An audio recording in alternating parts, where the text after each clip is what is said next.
The broadcast is now starting. All attendees are in listen-only mode. Hello, everyone. We're going to give everyone a couple minutes before we get started. The webinar will be starting in about 2 minutes.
All right, everybody, we will get started with today's webinar.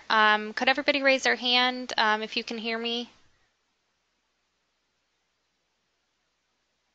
All right, great. So just a little information about myself.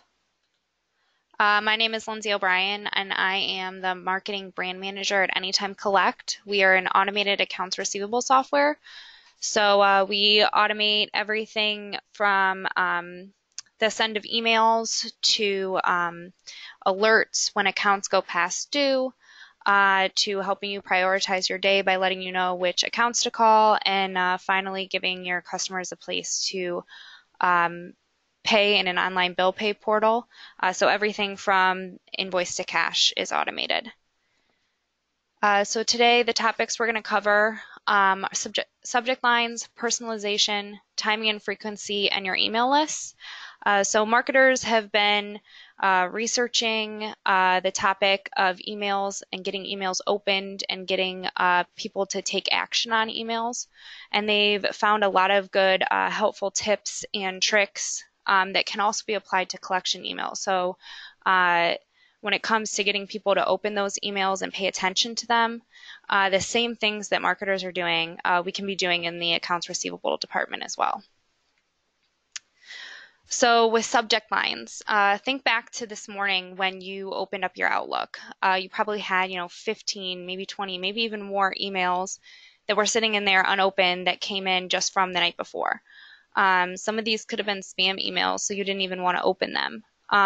So what's the first thing that you do when you look and decide which emails you're going to open? You're not going through and reading the body of the email all the way through, deciding if you want to respond to it. You're probably first looking at the subject line and deciding if it's worth your time. So the subject lines are the first attempt to catch your customer's attention and get them to open that email and make a payment. So if you Google marketing email subject lines, there's millions of results from studies over the years, and they have come up with some of the words that you should avoid when you're coming up with subject lines, as well as, what are some of the catchy things that tend to get people to open these emails more. So these words to avoid are typically words that could trigger a spam filter. So that means that it's not even getting into their inbox. They're never even going to see it. It's first getting stuck in spam, or if they have some type of filter that their business has put in place that catches it before it even gets into their spam filter. This is things like money, discount, price, act now, call now, don't delete. These are usually going to keep your email from even getting into the inbox. We put together some subject line examples for things that you could use when you're crafting your collection emails. So we put, 2 examples in here that have a question that you're posing to your customer. They found that questions are among the top performing subject lines. It piques your customer's curiosity to know what exactly you're asking a question about. As well as, we have this payment needed for invoice number whatever, 1234. Subject lines with a sense of urgency have a 22% higher open rate.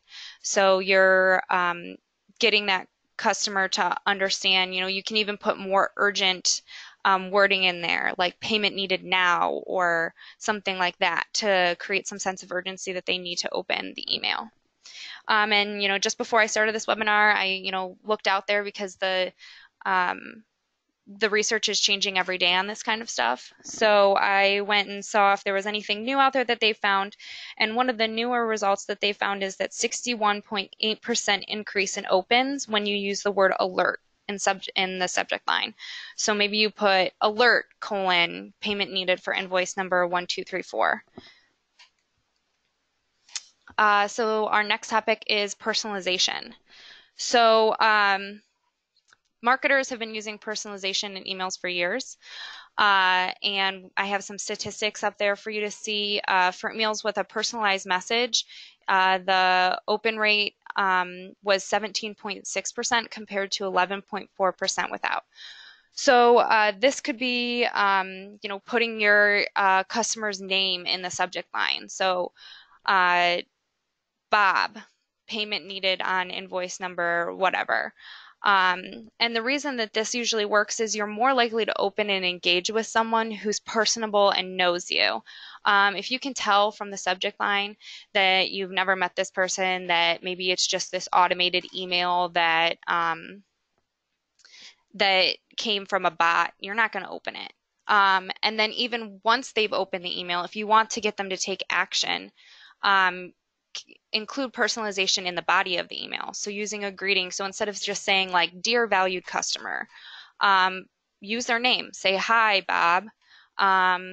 Use a personal and friendly language. You don't have to sound like you copy and pasted the same email template from one email to another. You don't have to make it sound so professional, although keep your emails professional. You can use a little bit more friendly language, included, how are you? Hope you're doing great at the beginning of your email. And give them an easy way to make payment, like a personalized payment portal. Throw a link in there to your personalized payment portal and say, here's where you can make a payment for, and then whatever their company name is. So you might be thinking, I don't have time to be personalizing every single email that I send out. You might be using that email template that you're copying and pasting from, one email to another. You don't have time to be figuring out who is the, contact name, how much do they owe on their invoice, and putting them into every single email that you're sending out.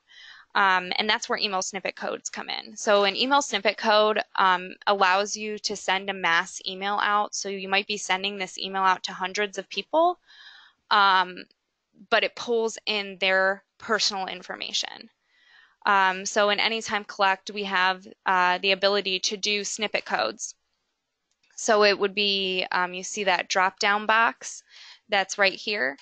And you have everything from, customer name to their total aging, their total past due, invoice number, any of the data that's in that you have available for your customers. And you can insert that in the body of the text or the subject line. So you're creating an email and you're automating it out to, hundreds of your customers, but you're only creating that email once, and it's pulling in that data for you, so that you're not having to do a personalized email for each individual customer. Timing and frequency. So this is, just as important as what your subject lines are. You should be thinking about what time you're sending out your emails and how often you're sending out emails to customers. So when you're thinking about timing, pay attention to time zones. Figure out which one of your customers, if maybe you have customers that are global, or maybe you're on the East Coast and your customer is on the West Coast. You don't want to be sending them emails,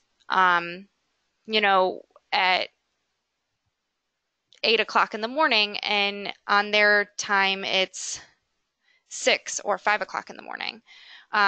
It's most likely going to get stuck in that 20 emails that they're opening up in the morning or more, and it's going to get pushed to the bottom of the pile of what they're going to do that day. Whereas if maybe you're sending it to them at noon or 2 and they haven't gotten an email lately, so yours pops up as the first one that they're going to answer in their inbox. Consider the time of day. Again, what time of the day are you sending these out, and play around with it. Try a couple different times out and see what time of day you get the best response. Maybe if you're using that payment portal, or if your customers are calling in to make a payment, maybe you notice that when you're sending it at 2 or you're sending it at 4, that you get more calls or you're getting more payments right away. And pay attention to the days of the week. If you're using some type of automated system to send your emails out, make sure those aren't going out on a Saturday or Sunday, so that they're coming in on Monday and they're having that mass blockage of email and it's getting bottlenecked at the beginning of the week. And again, with time zones, if you have global customers, make sure that when you're sending an email, it's not Saturday for them.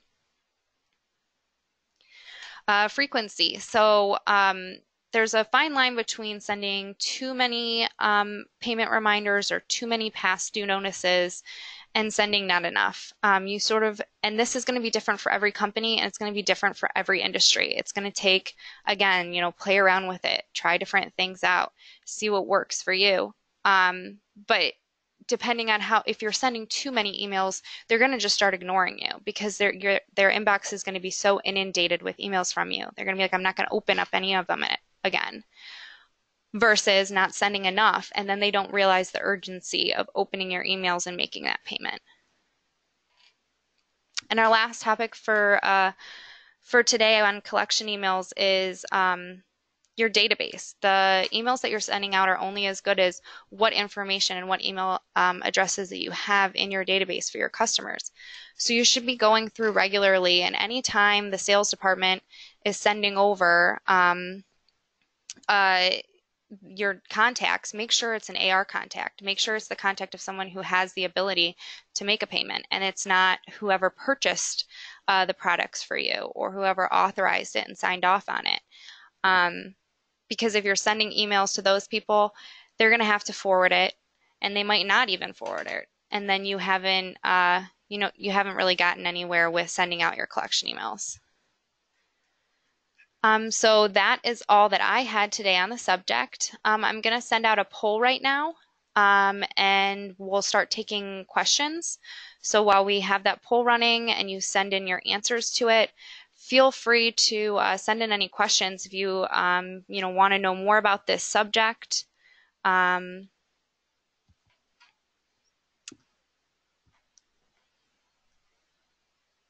And just so everybody knows, we do this type of coffee break webinar every single month.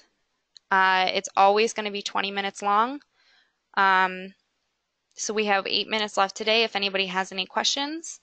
Next month, we will be going over the psychology of accounts receivable. So we're going to be covering, what are some of those psychological theories that may be affecting why your customers aren't paying on time. So make sure you go check out our website, anytimecollect.com. And on our events tab, we have an area where you can sign up for those webinars. So we got a question, do you have any verbiage used in collections emails? We do. Actually, on our website, we have this same webinar that's made into a white paper. And in it we have examples of collection emails, and you can actually use those templates, and you can just copy and paste them right out of our white paper and use them in your own emails. So I can actually show you all where you can access those right from our website. So you go to anytimetocollect.com/whitepapers, and we have a ton of different white papers that you might find useful on educational topics with accounts receivable. So we have this entire topic in a white paper, and in here you'll find some collection email verbiage, and then also we have a collections letter template, which you can use some of these collections letters and change them into an email format. So they're all right here for you to use.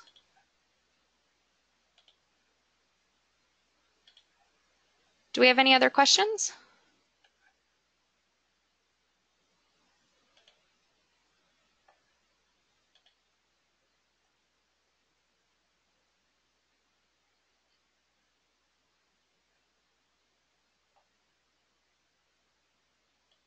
All right, well, if we don't have any other questions today, we'll let you go, 6 minutes early. Make sure to go sign up for another webinar. If you found this one useful, our next topic will be just as useful for all of you. I hope you guys enjoyed today's topic, and hopefully we see you next month.